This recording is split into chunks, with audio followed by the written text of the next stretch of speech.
In 1860, a French naturalist was cutting his way through the Cambodian jungle in search of exotic insects.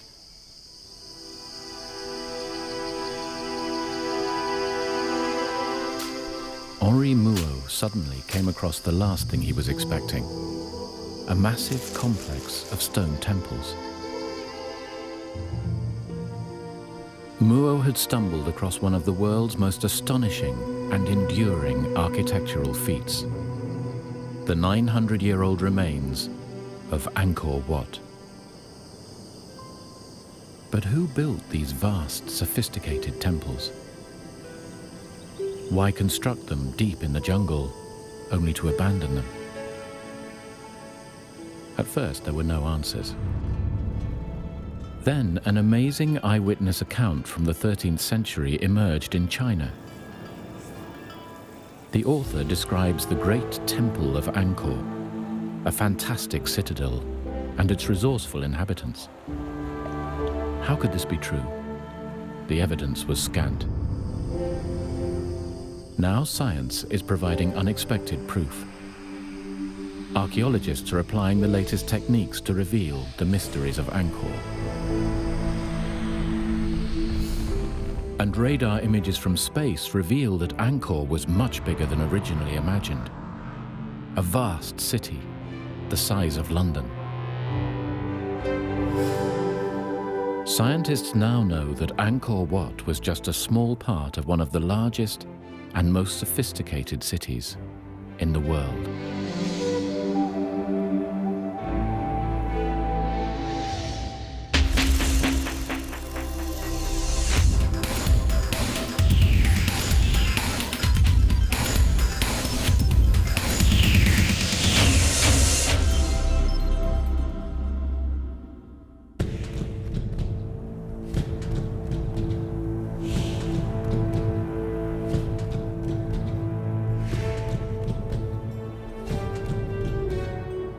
Angkor Wat, one of the world's true enigmas, its size and purpose baffling. Larger than any cathedral, it is truly one of the greatest structures ever built. Its towers, shaped like lotus flowers, were raised 100 years before the Cathedral of Chartres in France. The buildings are laid out on a vast scale, stone shrines ascending one upon the other as if reaching for the heavens.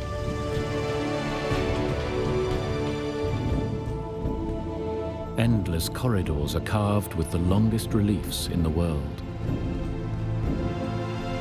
The precise construction would be hard to match even with lasers used by modern surveyors. Archaeologist Charles Hyam has studied all aspects of Angkor and its inhabitants, the Khmer. Professor Hyam has been crucial to understanding the extraordinary history of this ancient culture. We're standing in the middle of the world's largest religious monument. It's absolutely gigantic. It stretches on and on. Angkor Wat was the temple mausoleum of one of Angkor's greatest kings, King Suryavarman II, the Sun King. And when he died, his ashes would have been placed under the heart of the central lotus tower behind me.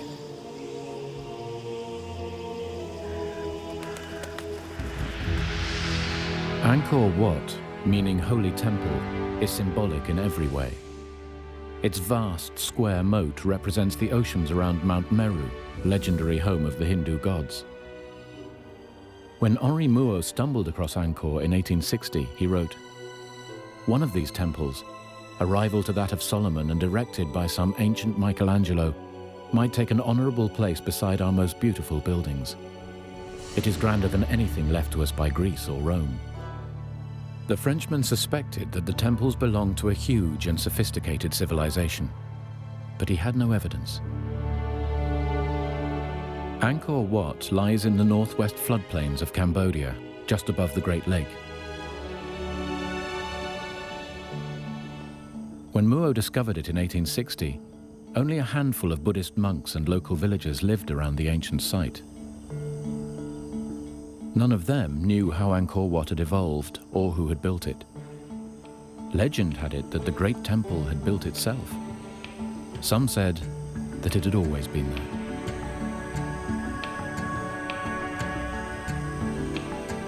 In Europe, the publication of Muo's journal created a sensation. Soon, a stream of explorers, photographers, and archaeologists traveled east, keen to uncover the mysteries of this vanished world. But Henri Muo's part in this puzzle came to a sudden end. Bitten by a poisonous insect, he died in the jungle a year after discovering the incredible site.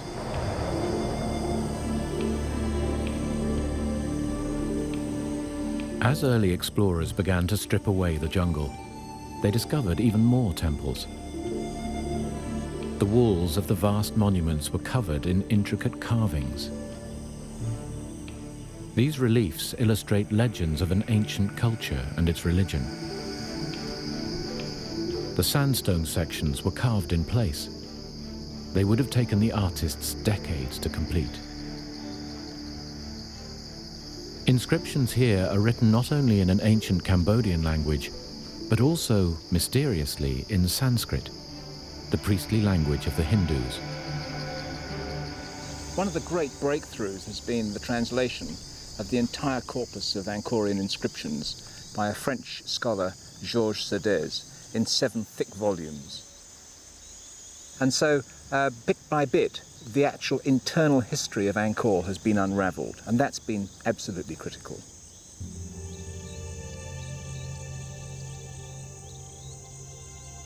To the code breakers, they disclosed that for 6 centuries Angkor had been the capital of the Khmer, the indigenous people of Cambodia.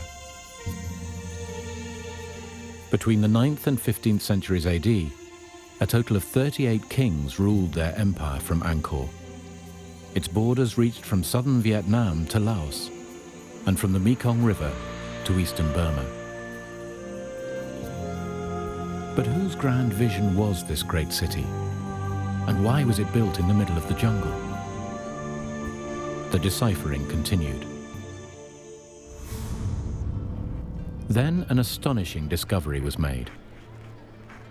A junior Chinese official on a diplomatic mission visited Angkor in the summer of 1296 AD.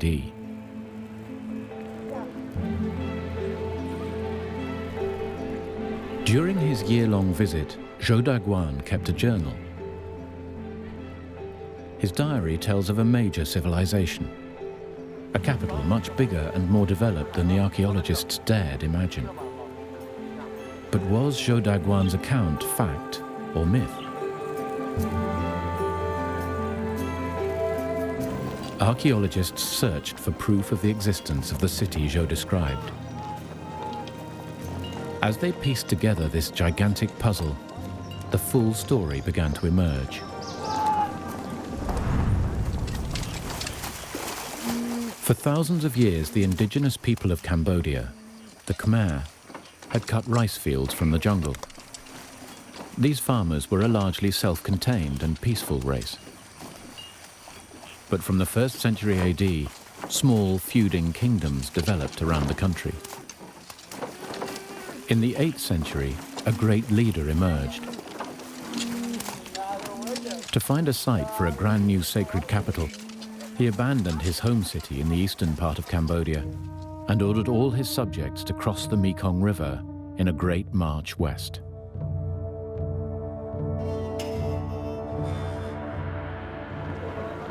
Having conquered his rivals, he chose the lush land between the sacred Kulen Hills and the Great Lake for his new citadel.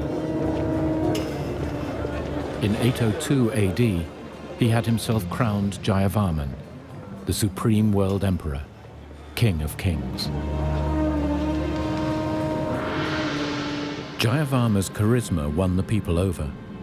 He came not only to rule by divine consent, but to be worshipped as a god himself. At a stroke, this great and charismatic leader changed the course of Cambodian history. Over the next 500 years, Jayavarman's descendants, living gods, succeeded him to reign in Angkor. Each king had his own monument built to his glory, destined to become his mausoleum. Since the 2nd century AD, the Khmers had practiced Hinduism, Each of the royal temples is modelled on the 5 peaks of Mount Meru, the home of the Indian gods. For their builders, the shrines were a celebration of religion, art, science, and power. Throughout the first half of the 20th century, Cambodia was part of France's colonial empire. It was they who led the way in piecing Angkor together. When they arrived and took colonial control of this part of the world, the place was an absolute shambles. I mean, there were stones just lying around everywhere. It was nothing like what you see today.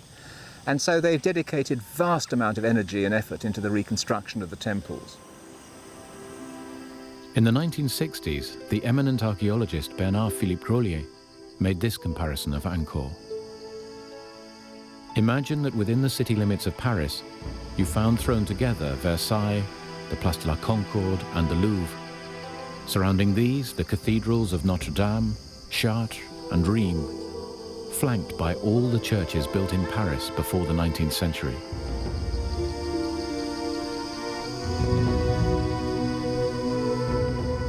Since Henri Mouot had first discovered Angkor in 1860, much had been learned about its history.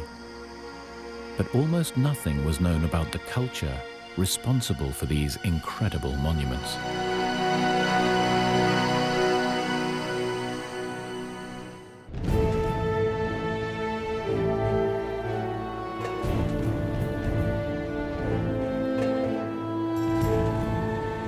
The largest religious monument in the world, the city of the gods, Angkor Wat in the heart of Cambodia.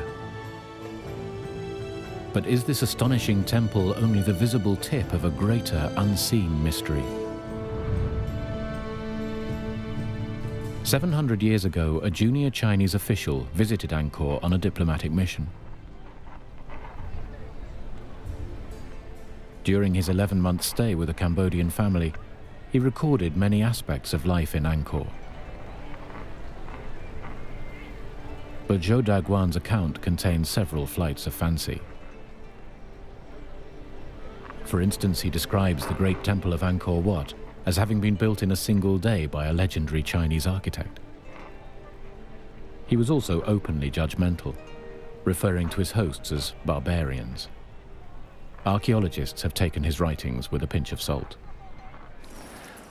You've always got to think of it as being seen through the eyes of an educated Chinese, for whom anyone beyond the empire was, by definition, a barbarian. And in reading what he has to say, one has to be, certainly on occasion, judicious in realizing that the prejudices were there. For 100 years, French archaeologists were too busy restoring the temples to pay the journal much attention, so it was largely ignored.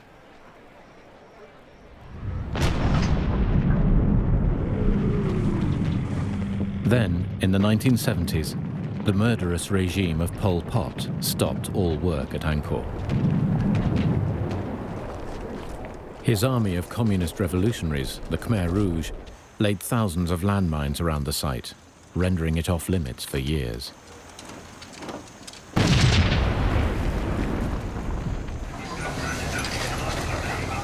Now at last, stability has returned to Cambodia, and work on the temples has resumed. Today, Angkor has World Heritage Site protection, with a dozen countries funding archaeological research.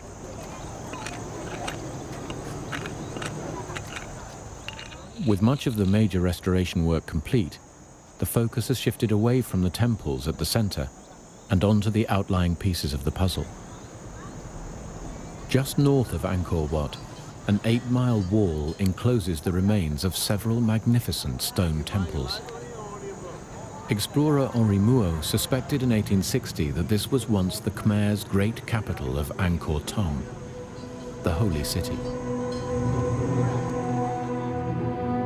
The perfectly square wall, like Angkor Wat, is surrounded by a moat and covers an area the size of Manhattan Island. At its center is the Bayon Temple. In his journal from 1296, Zhou Daguan describes a busy city teeming with life. Archaeologists are now looking for evidence that this is the great metropolis he was describing. But any evidence has all but vanished under dense forest.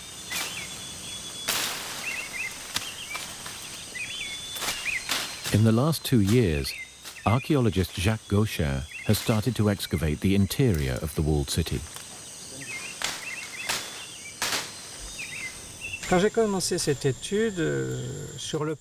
When I started this study, we knew almost nothing because everything was covered in forest. The only surviving features were the stone temples and the foundation of a royal palace, but we knew nothing of the rest of the 900 hectares within the city wall.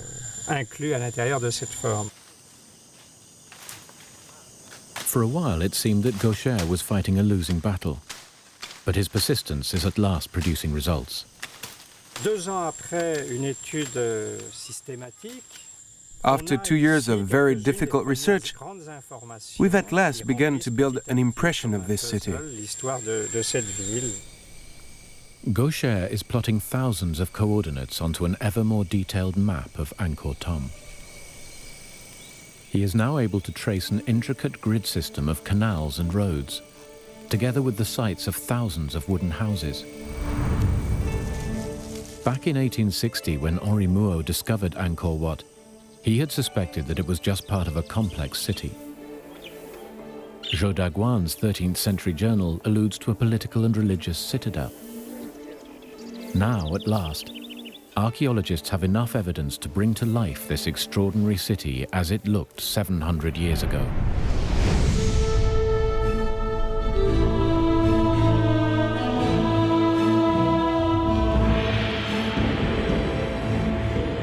Angkor was a capital far bigger and far in advance of any European city of the time. Jacques Gaucher's findings confirm the accuracy of Zhou Daguan's account. What he describes is fact, not fantasy. These are the monuments which have caused merchants from overseas to speak so often of Cambodia the rich and noble.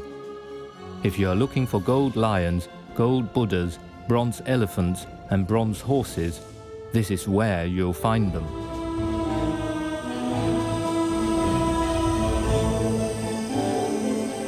From the inscriptions, archaeologists know that Angkor Thom, the holy city, was built nearly a century before Zhou arrived by the Khmer's greatest monarch. Suryavarman II ruled over Cambodia between 1181 and 1219. Known as the Great Builder King, he expanded the empire further than any other Khmer ruler. Within the city walls, the king built a palace befitting his mighty empire. The royal palace stands to the north of the Golden Tower. Lintels and columns, all decorated with carved and painted Buddhas, are immense. The roofs too are impressive. Long colonnades and open corridors stretch away, interlaced in harmonious relation. Jacques Gaucher's excavations at the royal palace confirm Zhou's account.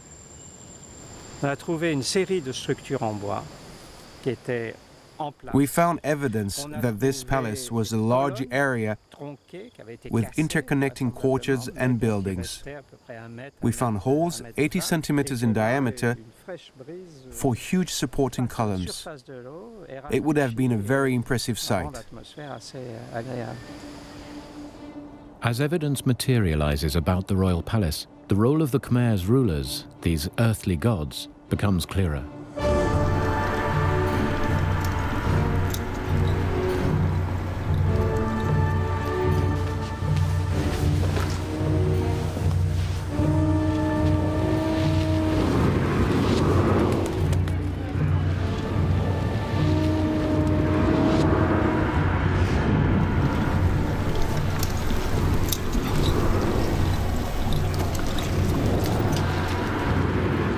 During his stay, Zhou Daguan had several audiences with the ruling king.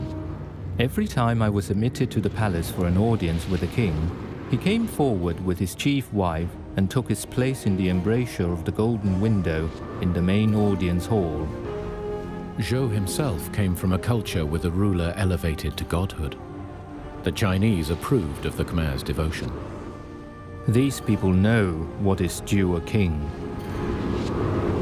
The king topped a social pyramid that stretched down to the lowest peasant. The monarch's potency showed itself in a legend Zhou Daguan relates. Out of the palace rises a golden tower, to the top of which the ruler ascends nightly to sleep. It is common belief that in the tower dwells a genie, formed like a serpent with 9 heads, which is lord of the entire kingdom. Every night, the genie appears in the shape of a woman with whom the sovereign couples. Should the genie fail to appear for a single night, it is a sign that the king's death is at hand. If the king should fail to keep his tryst, disaster is sure to follow. Well, I'm not sure about that. He would have been a fine king had he been able to do that for any length of time. But what we do know is that it was a practice of the aristocrats to send, and the regional landed gentry, as it were, to send up a woman from their family to be a member of the king's entourage, to become a concubine, which would, in a sense, bind the provinces to the centre in a very physical manner. And it wouldn't be surprising if indeed the king did have a very substantial harem from which to choose. Zhou Daguan notes that the king had 5 wives and a harem of 3,000 women. The king was rarely seen outside the palace, but Zhou describes one such occasion, the New Year festival. As night comes on, the king is besought to take part in the spectacle. The rockets are fired and the crackers touched off. The rockets can be seen from 13 kilometers away. The firecrackers, large as swivel guns, shake the whole city.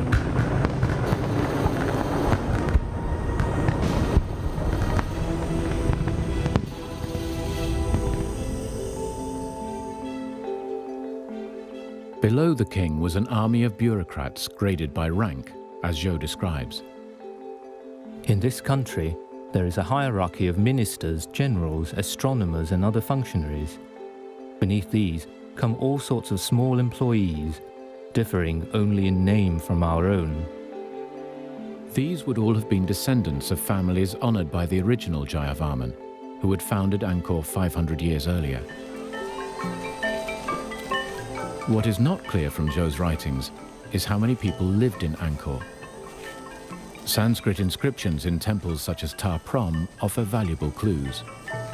We know that the temple housed at least 12,000 people, including a number of great priests, I think over 650 dancers and various other officiants to maintain the temple and to do the necessary temple duties.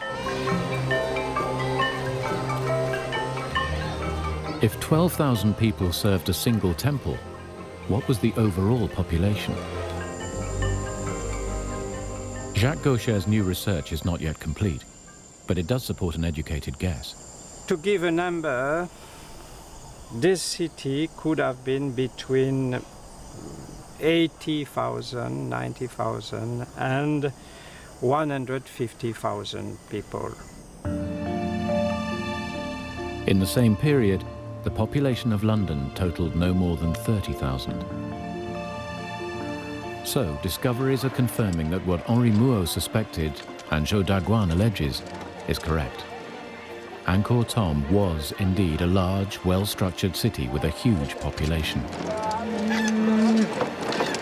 Now suspicions are aroused that the jungle conceals an altogether bigger surprise.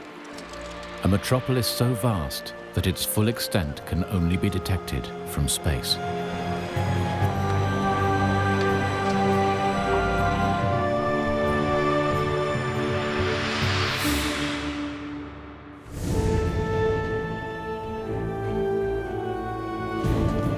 The search for the hidden empire of Angkor was about to take an unexpected turn.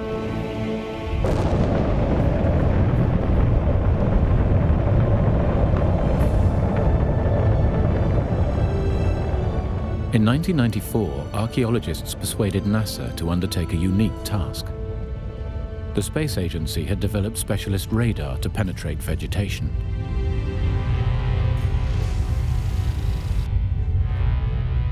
Their challenge was to probe the area of Angkor in Cambodia as the space shuttle Endeavour passed over Southeast Asia.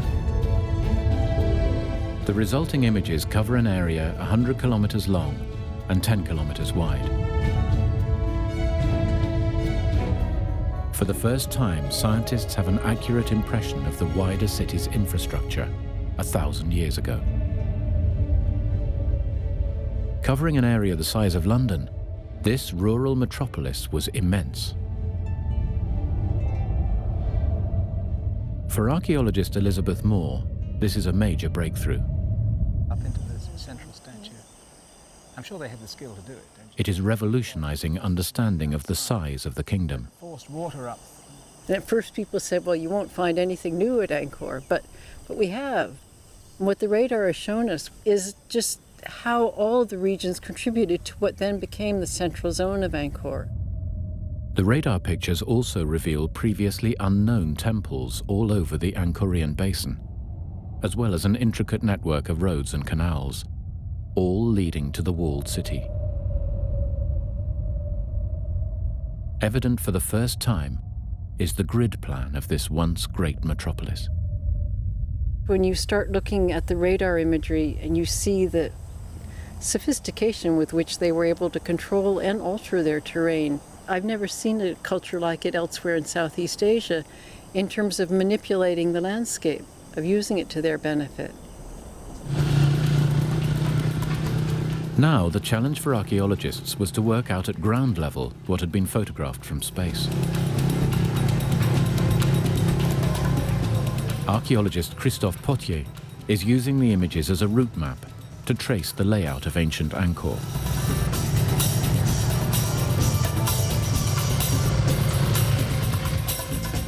The newly discovered temples were at the center of their own communities. Just like village churches in Europe, they indicate the size of each settlement, showing the true extent of the metropolis.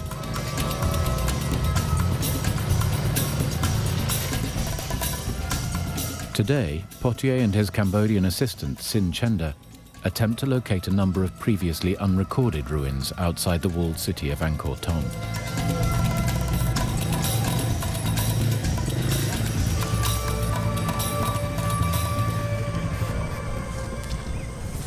Wow, super.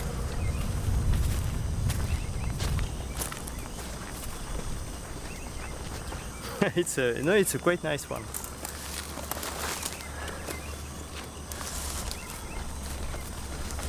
But it seems to be a Garuda. You can see very clearly the Garuda with his wings is like an eagle, and quite interesting. Unfortunately, it has been badly damaged, but it's nice. And compared to the style, it could be a late 9th century, maybe first part of the 10th. Temples like this would have been the centers of villages housing between 100 and 300 people. Potier and his colleagues have established that the number of temple sites like this in the region runs into thousands, suggesting a massive population. There was a direct relationship between these villages and the royal capital. An ancient inscription persuades archaeologists like Charles Hyam of the link. We know that at least 80,000 or so people from 3,000 villages were assigned to supply all the goods that we needed annually to maintain it in a good condition. Vast amounts of produce and thousands of people would have been transported from the villages. A complex network of roads leading to the center is evident from the NASA pictures. The inscriptions point to the great builder king, Jayavarman. Jayavarman VII was a fantastic builder. Across his whole kingdom, he had roads constructed. He was a great man for infrastructure, one reason being that he wanted pilgrims to go and visit his places. And so he had rest houses built at one day's journey apart. He moved and shaped more stone than every other Angkorian king combined. And he must go down in world history as one of the great builders of all time. If all the outlying temples were connected in one giant conurbation, then Angkor can be acknowledged as a rural metropolis, as big as modern-day London, At its heart, a walled royal enclave the size of Westminster.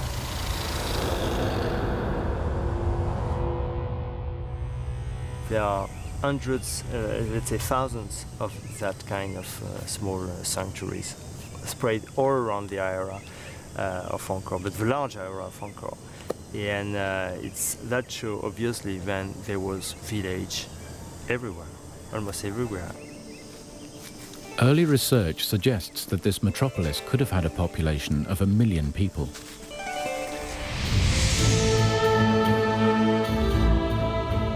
This would make Angkor, at its peak, between the 11th and 13th centuries, one of the largest cities in the world.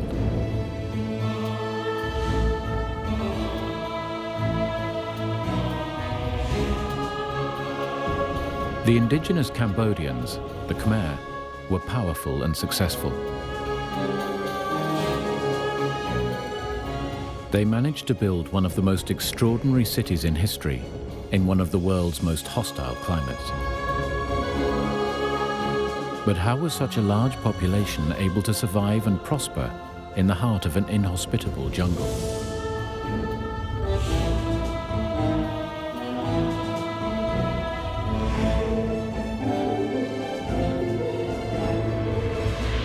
The answer lies in the Khmer's ability to harness their most precious asset. Cambodia has 8 months without rain, when rivers become a muddy trickle. Then, for a few months, the monsoon brings floods. For this reason, Angkor is built close to the Great Lake, which swells to 4 times its size in the rainy season. It not only provided precious water throughout the year, but also an inexhaustible supply of fish. Zhou Daguan records, Of all the fish, the black carp is the most abundant. Next in number, the tench and freshwater congers. The prawns of Chanan weigh as much as ½ kilo apiece. Crocodiles there are as large as boats. Apart from fish, the staple diet, like most of Asia, was rice. Paddy fields need a plentiful supply of water to ensure a healthy crop. When the founding ruler Jayavarman arrived at Angkor, there were already peasant farmers cultivating ancient rice fields. But from the 9th to the 13th centuries, successive god kings ordered thousands more acres of jungle to be cleared for rice production. Water had to be cleverly harnessed to irrigate the new fields. If the system failed, the very survival of the kingdom would be at stake. Well-maintained canals were also crucial to Angkor. Every day, tons of heavy stones for the construction of temples would be transported by canal from the Kulen Hills, 50 kilometers away. Planning expert Jacques Gaucher believes the success of Angkor is due to the elaborate system of interconnecting waterways. You have tanks or ponds which are dug to keep also this water, and you have some canalization. This royal palace is full of small canalization.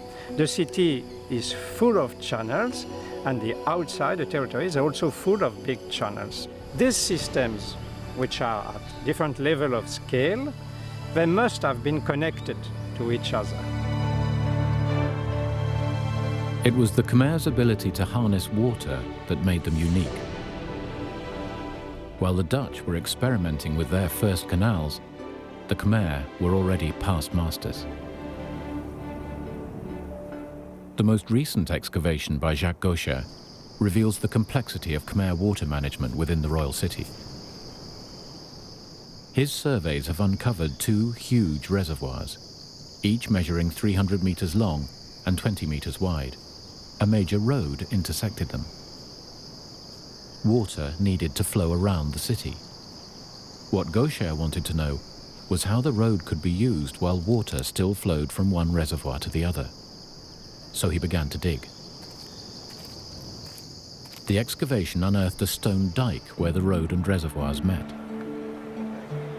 It also shows that the reservoirs were built on slightly different levels. Beneath the surface of the road, narrow channels in the dike allow water to filter from the upper reservoir into the lower. But the arrangement may have been too finely balanced.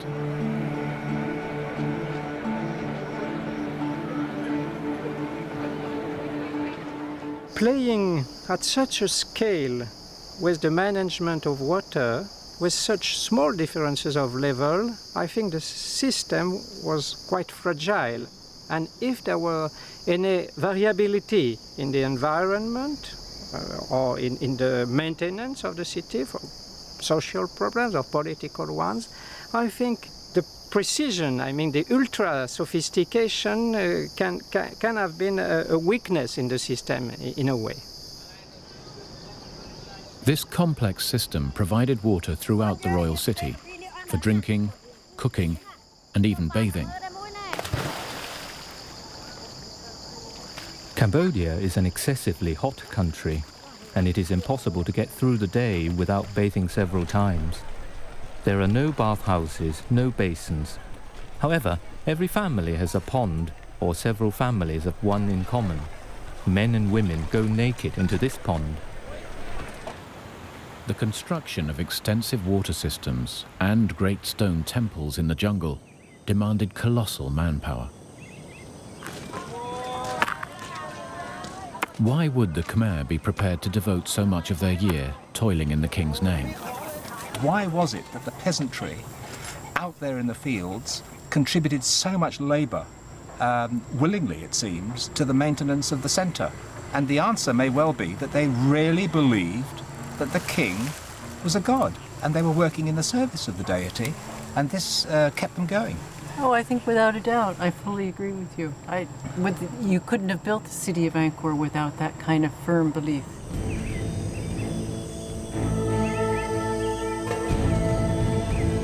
But although the Khmer people dedicated enormous effort into constructing their great city, it was the addition of slave labor that made it possible. Zhou describes these unfortunates. Wild men from the hills can be bought to serve as slaves. Families of wealth may own more than 100. Those of lesser means content themselves with 10 or 20. Only the very poor have none. We know, too, again from the inscriptions, that some of them had a very raw deal. There was one who tried to escape from the land in which he was born and was assigned, and they found him and they brought him back and they gouged his eyes out and cut off his ears. Punishment was severe for all subjects of Angkor, noted the Chinese diplomat. In very serious cases, a ditch is dug outside the city. The criminal is dropped into it. Earth and stones are heaped on top until he is buried alive. Lesser crimes are dealt with by cutting off feet or hands, or by amputating the nose. The economy of Angkor was based on international trade. The Khmers produced food for their swelling population, but there was a surplus for trade with neighboring states. They wove fine cloth, cast huge bronze statues, and exported ivory, kingfisher feathers, beeswax, and scented wood. Their main trading partner was China. The reliefs of the Bayon reveal a Chinese trade junk coming across the waters of the Great Lake just south of Angkor. And we know that there was indeed a great deal of trade going on because of the more recent archaeological research that has been excavating in the royal palace, and there they've been unearthing a considerable quantity of Chinese ceramics.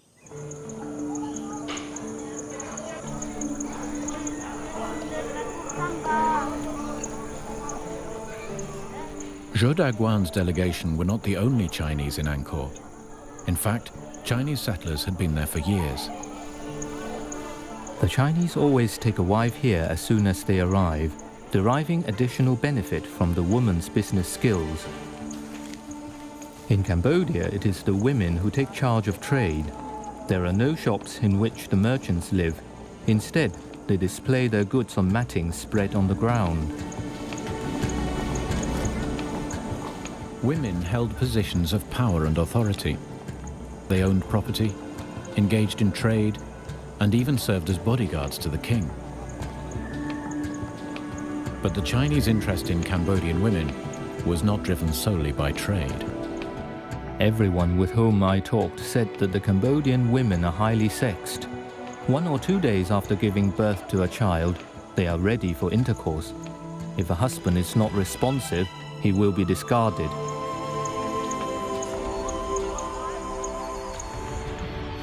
By the end of the 13th century, Angkor was at its peak. A succession of god kings had built this beautiful and astonishing city. A sophisticated water system made the city work, fed its people, and created wealth. But then, at its very peak, cracks in the system began to appear. Cracks that would lead to the city being abandoned to the jungle.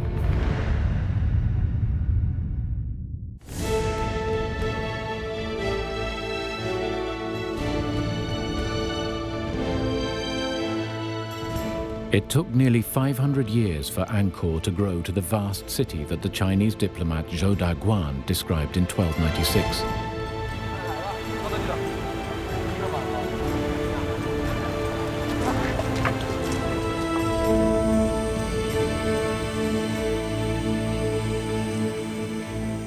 Yet just a century later, the city lay deserted, given up to the jungle. But why? Throughout history, there are few examples of cities being totally abandoned.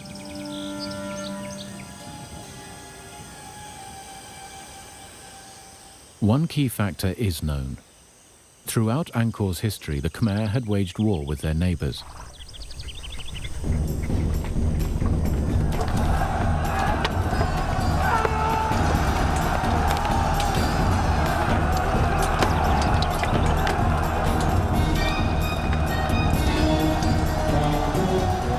In the early years of Angkor, the Vietnamese Chams were the Khmer's sworn enemies. Most of the temple walls around the capital depict epic battles against the Chams.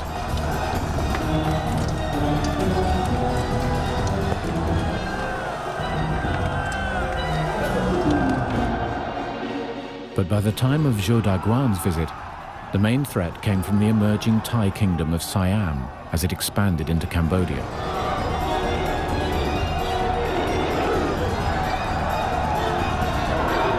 He recounts, Recently, during the war with Siam, whole villages have been laid waste.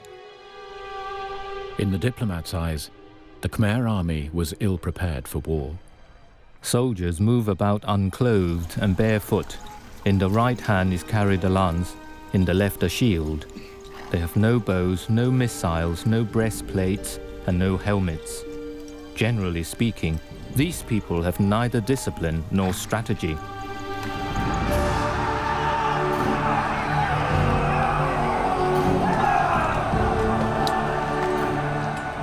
Inscriptions show that in 1431, the Thais sacked Angkor. They looted everything possible, enslaving much of the population, including the king's entire harem, and carried them off to Thailand.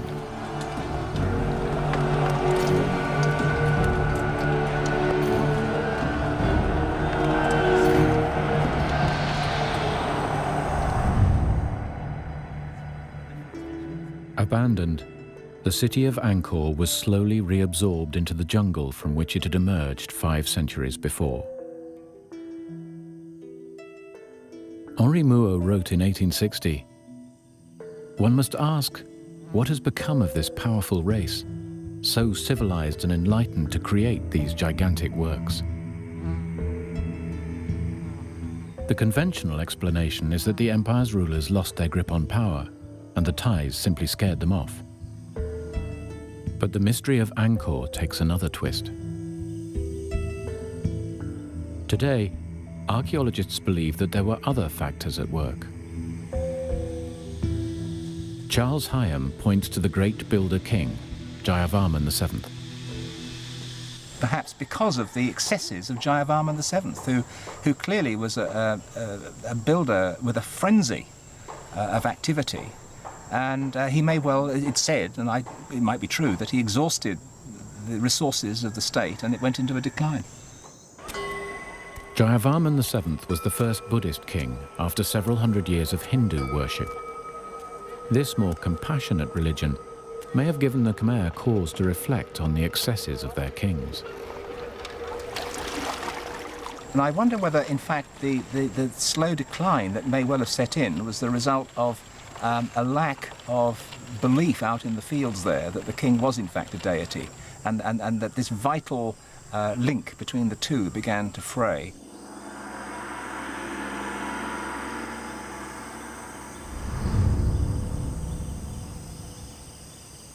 Jacques Gaucher theorizes that while the Khmer's success can be attributed to the harnessing of water, it could also have led to their undoing.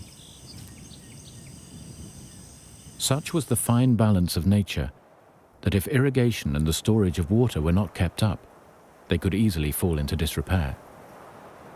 Le système à ce moment-là devient fragile et on voit très bien. The water system was very fragile because it was so sophisticated. And the problem is, if it's not well maintained, it could easily become blocked by sediment. The kings who came after Jayavarman VII were less interested in grand building plans. It's also possible they stopped maintaining the intricate water system.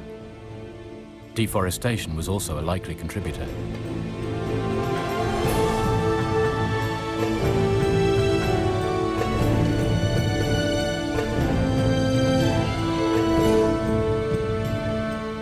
So much jungle had been cut back for rice growing that undoubtedly the rivers and canals would have silted up, which in turn would have led to an ecological disaster for the Khmer.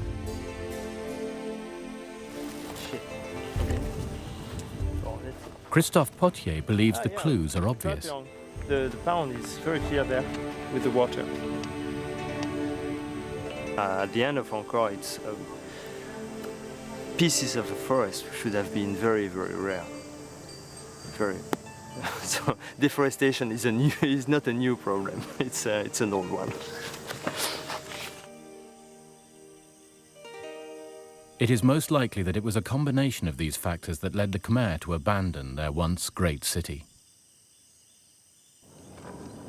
What remained of the Khmer court re-established itself on the banks of the Mekong, near Cambodia's present-day capital of Phnom Penh.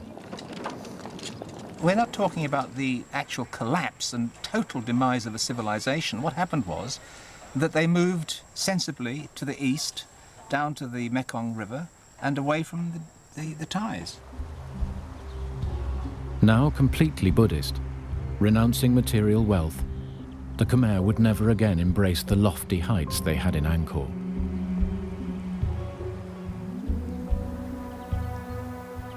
For 400 years, Angkor lay derelict and forgotten, until its rediscovery by Henri Mouot in 1860.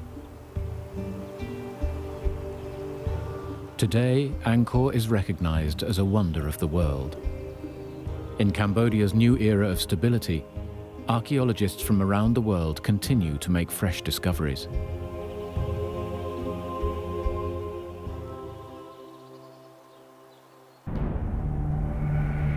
At last, a world lost to the jungle is re-emerging.